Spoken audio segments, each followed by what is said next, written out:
मालदीव के राष्ट्रपति मोहम्मद मुइज़ू 4 दिवसीय दौरे पर दिल्ली की यात्रा पर हैं। राष्ट्रपति बनने के बाद यह उनका पहला आधिकारिक भारत दौरा है।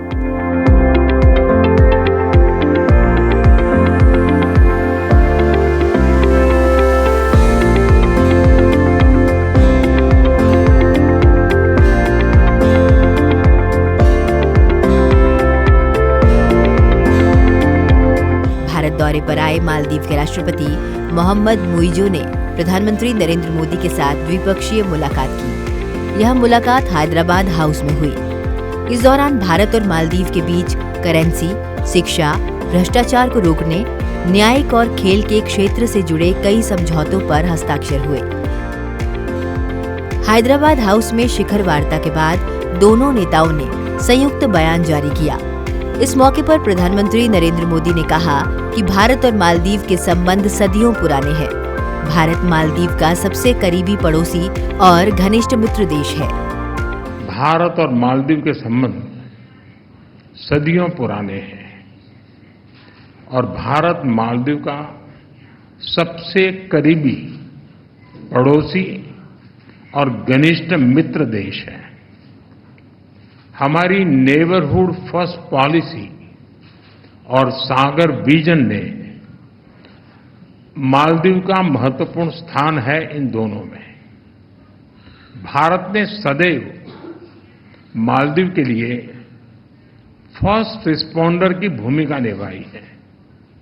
चाहे मालदीव के लोगों के लिए एसेंशियल कमोडिटीज की जरूरत पूरा करना हो, प्राकृतिक आपदा के समय पीने का पानी उपलब्ध कराना हो, कोविड के समय वैक्सीन देने की बात हो, भारत ने हमेशा अपने पड़ोसी होने के दायित्व को निभाया है और आज हमने आपसी सहयोग को स्ट्रेटेजिक दिशा देने के लिए कॉम्प्रिहेंसिव इकोनॉमिक और मैरीटाइम सिक्योरिटी पार्टनरशिप विजन अपनाया है।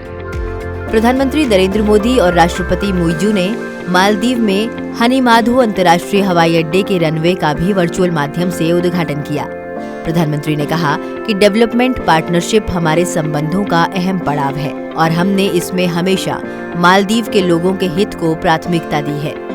डेवलपमेंट पार्टनरशिप हमारे संबंधों का अहम स्तंभ है और हमने इसमें हमेशा मालदीव के लोगों की प्राथमिकताओं को प्रमुखता दी है। इस वर्ष एसबीआई ने मालदीव के $100 मिलियन के ट्रेजरी बिल्स का रोल ओवर किया है।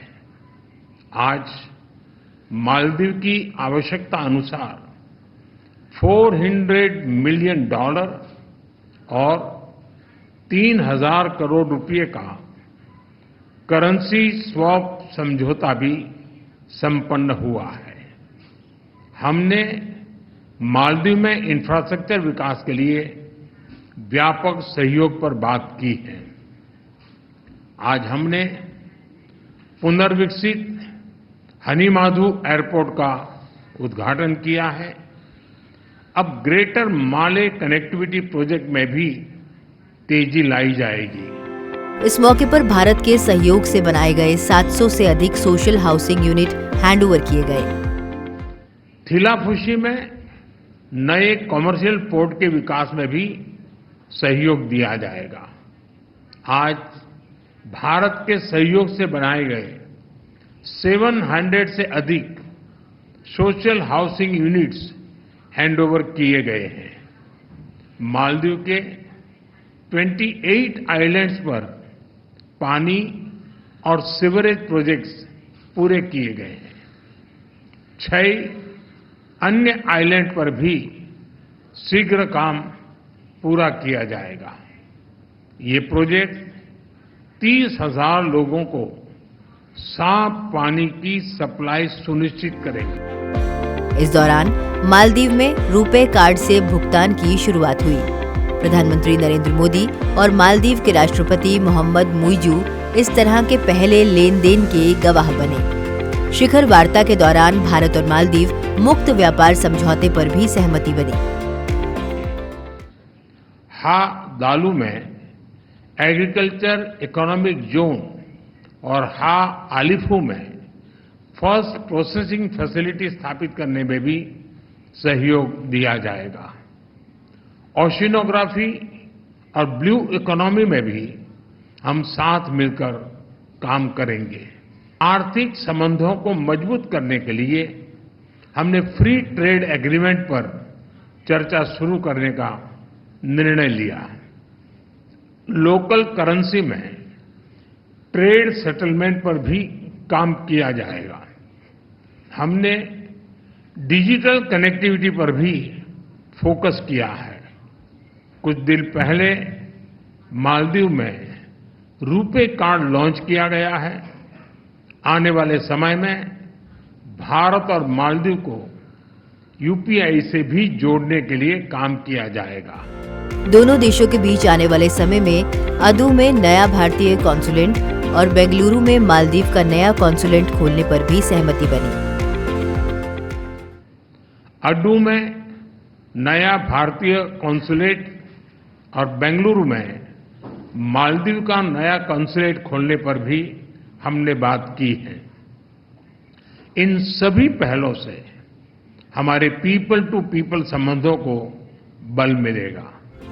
एकता हार्बर प्रोजेक्ट पर काम तेजी से जारी है। दोनों देशों के बीच रक्षा और सुरक्षा सहयोग के विभिन्न पहलुओं पर विस्तार से चर्चा हुई। हमने रक्षा और सुरक्षा सहयोग के विभिन्न पहलुओं पर विस्तार से चर्चा की। एकता हार्बर प्रोजेक्ट में काम तेजी से चल रहा है। हम मालदीव नेशनल डिफेंस फोर्सेस की ट्रेनिंग और कैपेसिटी बिल्डिंग में अपना सहयोग जारी रखेंगे। दोनों देशों ने जलवायु परिवर्तन को बड़ी चुनौती बताते हुए इससे मिलकर निपटने का आह्वान किया। इंडियन ओशन रीजन में स्थिरता और समृद्धि के लिए हम मिलकर काम करेंगे।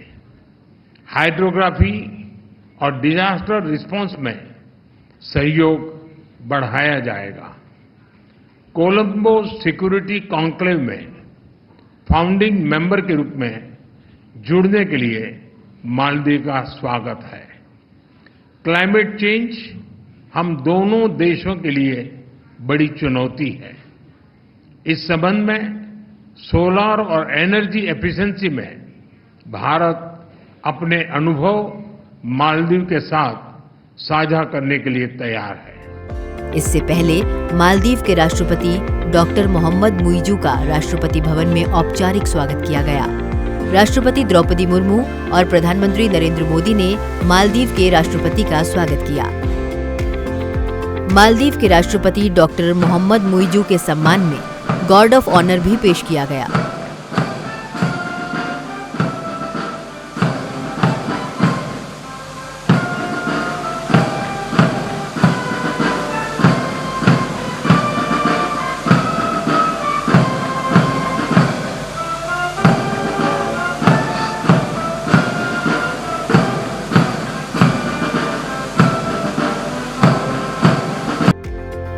मालदीव के राष्ट्रपति डॉक्टर मोहम्मद मुइजू ने राजघाट का भी दौरा किया और महात्मा गांधी को श्रद्धांजलि अर्पित की।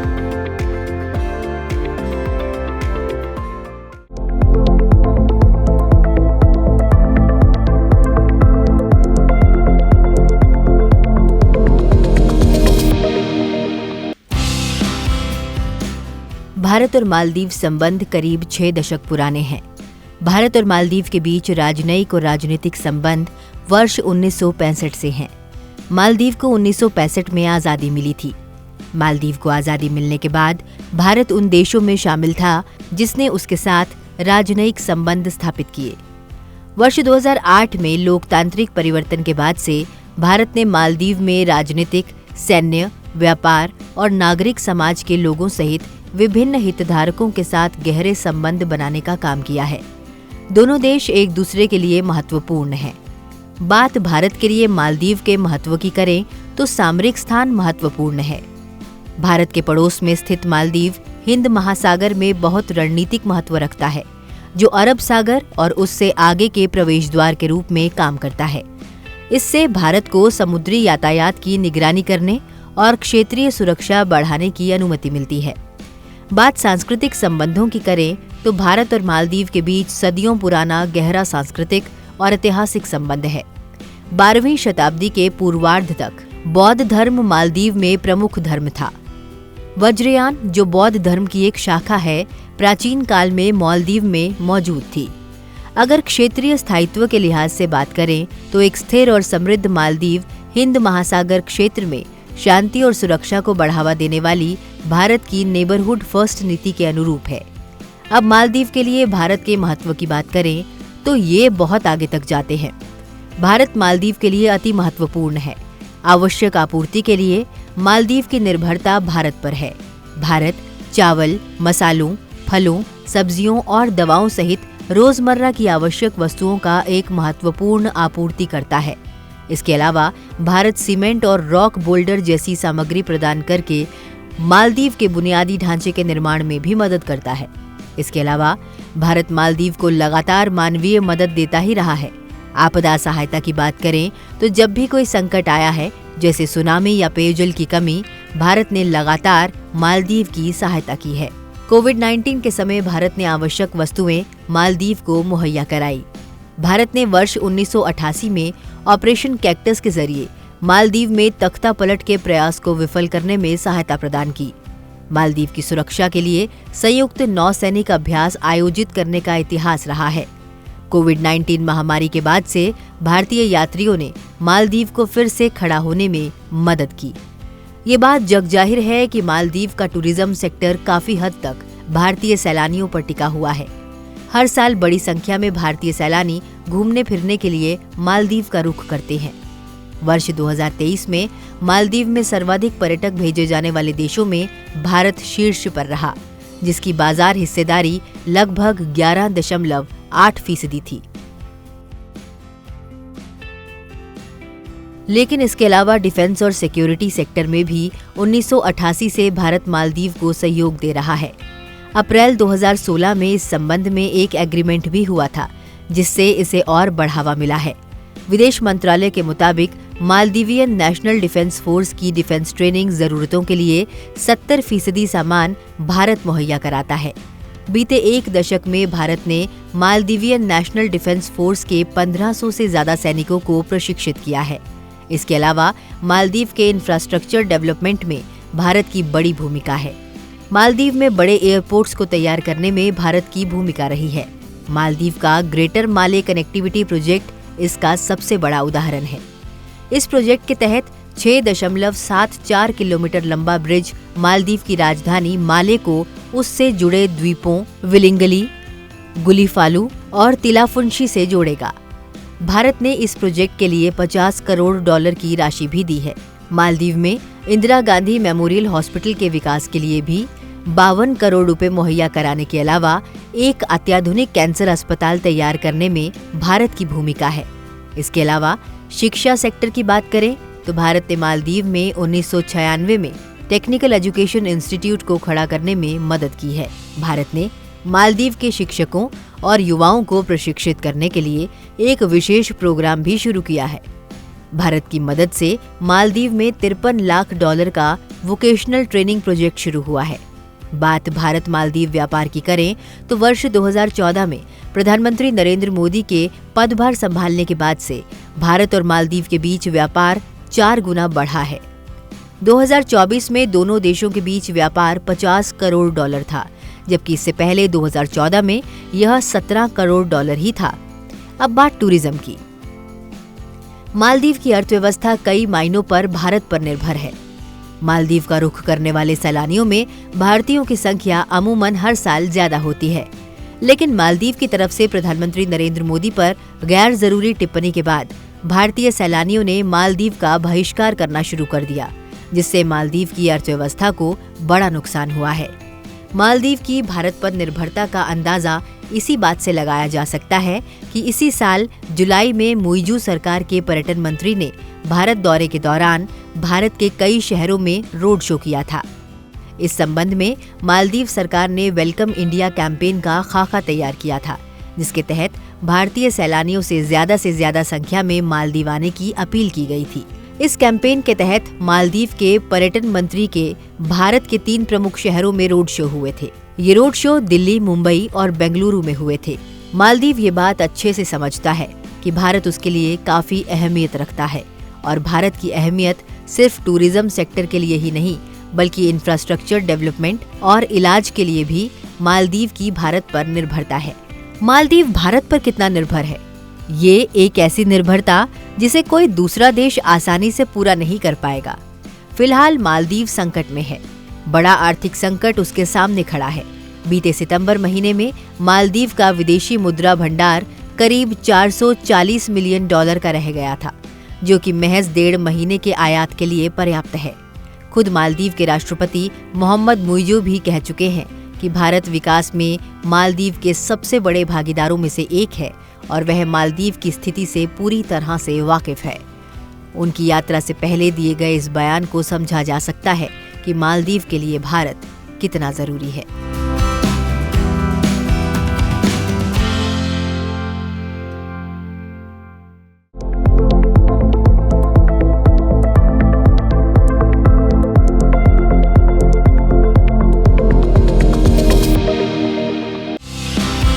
आम बोलचाल में कहा जाता है कि अगर आपके रिश्ते आपके पड़ोसी के साथ अच्छे हैं तो आप न सिर्फ बेहतर जीवन जी सकते हैं बल्कि दूर वालों को भी अपना बना सकते हैं।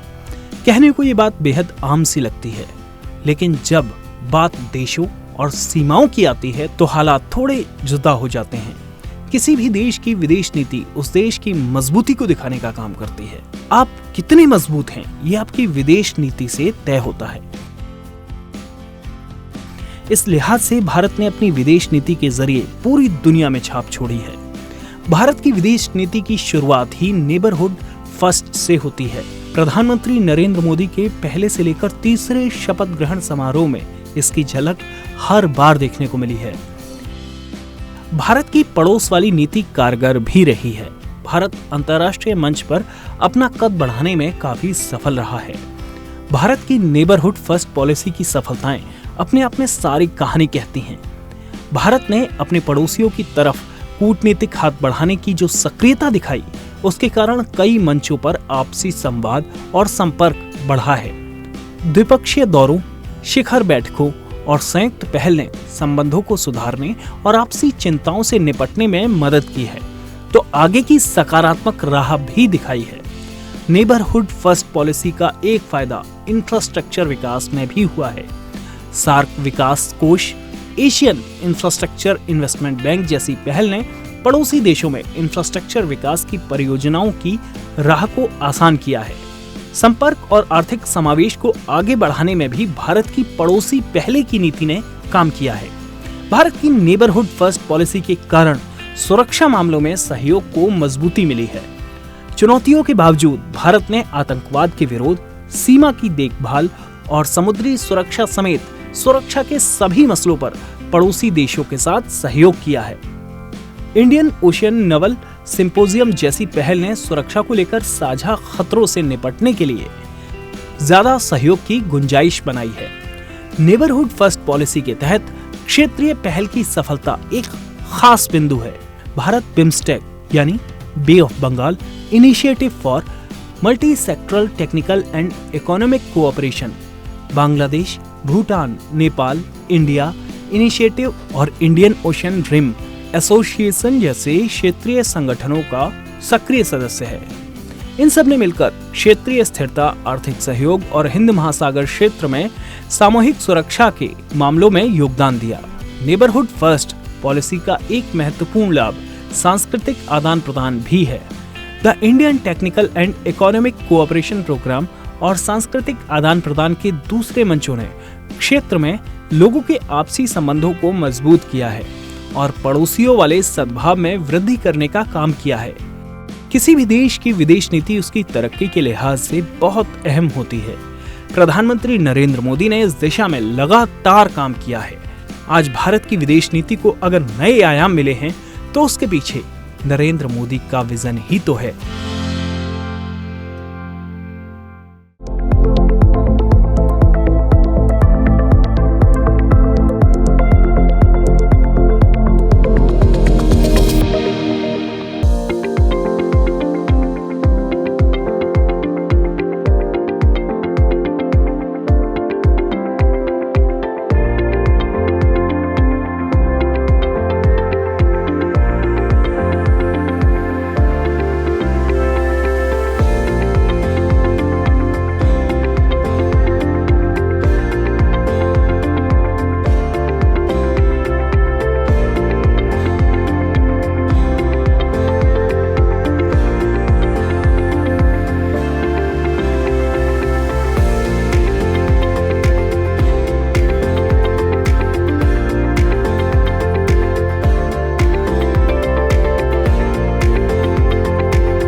संसद टीवी के और भी प्रोग्राम्स देखने के लिए सब्सक्राइब करें हमारा YouTube चैनल और हाँ, इन्हें लाइक और शेयर करना ना भूलें।